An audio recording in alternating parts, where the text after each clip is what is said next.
Welcome back to Rational Roots Media, where we're not afraid to ask the hard questions and sift through the noise to find the truth. Today, we're going to talk about a tale of two leaders.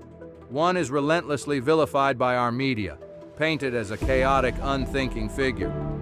The other is given a pass, his inaction and symbolic gestures often celebrated as leadership. We're talking, of course, about Donald Trump and our own Prime Minister. Our goal today is not to endorse one leader and condemn the other, but to expose the profound and often uncritical way Canadian media reports on them. This isn't just about politics. It's about a fundamental divergence in leadership styles that has direct and lasting consequences for us, for Canada. Let's begin with the man our media loves to hate. First, the President of Peace and Prosperity? Really? While our media was busy portraying Donald Trump as a dangerous lunatic, he was busy being perhaps the most decisive deal-maker in modern global politics. His actions from day one were about tangible results. Think about the new administration's most recent moves. We've seen him reduce spending and make the 2017 tax cuts for Americans permanent, ensuring financial stability for millions of households. While other nations are talking about conflict, he seems to be the only one actively trying to broker peace. We're not seeing him send billions in money and weaponry to Ukraine and Russia. Instead, he's giving a clear deadline to negotiate a peace deal or face severe sanctions, forcing the parties to the table. He is also the only world leader inserting himself into the Israel-Palestine conflict with a tangible plan, while everyone else is content with empty virtue signaling and condemning in the harshest words possible. His approach to trade is similarly bold and results-oriented. He has brokered deals of hundreds of billions of dollars, including a recent framework with the European Union, which also reduces the tariffs European countries were charging on American goods. He's also reportedly brokered a $1 trillion LNG deal with Japan, the same opportunity once afforded to Canada, to which we responded, albeit kindly. No. Our leadership at the time declared there was no business case for such a thing. These reported deals are not small, symbolic gestures. These are colossal, market-redefining agreements that level the playing field, making it easier for American companies to compete and hire American workers. Second, the Prime Minister of symbolism and inaction.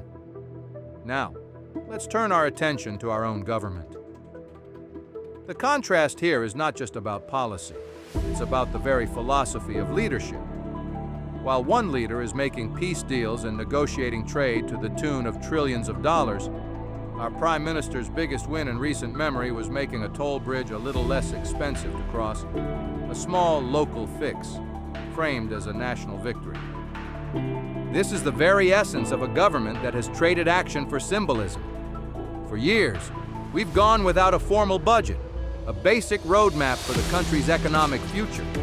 Instead, we've had promises, press conferences, and photo ops, all while spending continues to soar. And how many days has Parliament sat since January 1st, 2024?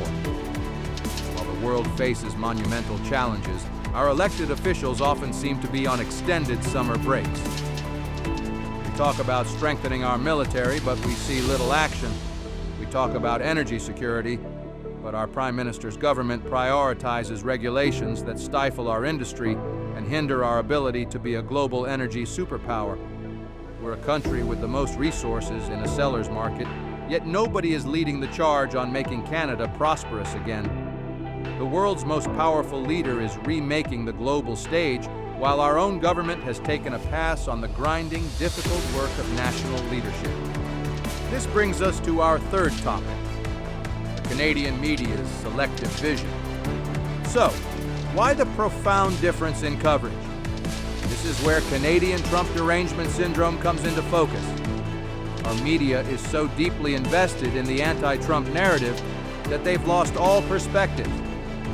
They report on Trump's style as chaos, while ignoring his strategic, results-driven outcomes. They seize on anonymous, unverified claims and treat them as fact. At the same time, They give a pass to our government's inaction, its lack of a national vision, and its focus on minor, localized victories. This isn't just an accident. It's a deliberate narrative choice. The media demonizes the one leader who is our biggest partner and ally, while failing to hold our own government accountable for its lack of substance. This is the truth of Canadian media today. It's an echo chamber designed to reinforce a pre-approved ideology, not to inform. Finally, friends, it must be said, Donald Trump is not our enemy. And no, we don't have to bend the knee to him. And no, we don't have to agree with everything. And no, we are not the 51st state. But the undeniable truth is that he and his administration should be seen as our greatest partners. Why aren't we aligning with our natural ally, who also happens to be the greatest military and economic power in the world? We have immense resources and potential, but with all of the world making deals, we're seemingly not even in line. We've won the lottery on location and resources. We've lit the ticket on fire. It's time we, as Canadians, demand more from both our leaders and our media. More analysis, less outrage, more action, less symbolism.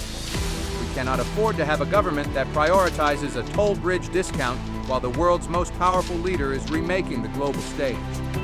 It's not a matter of partisanship, it's a matter of national interest. This has been a presentation of Rational Roots Media. Thank you for listening.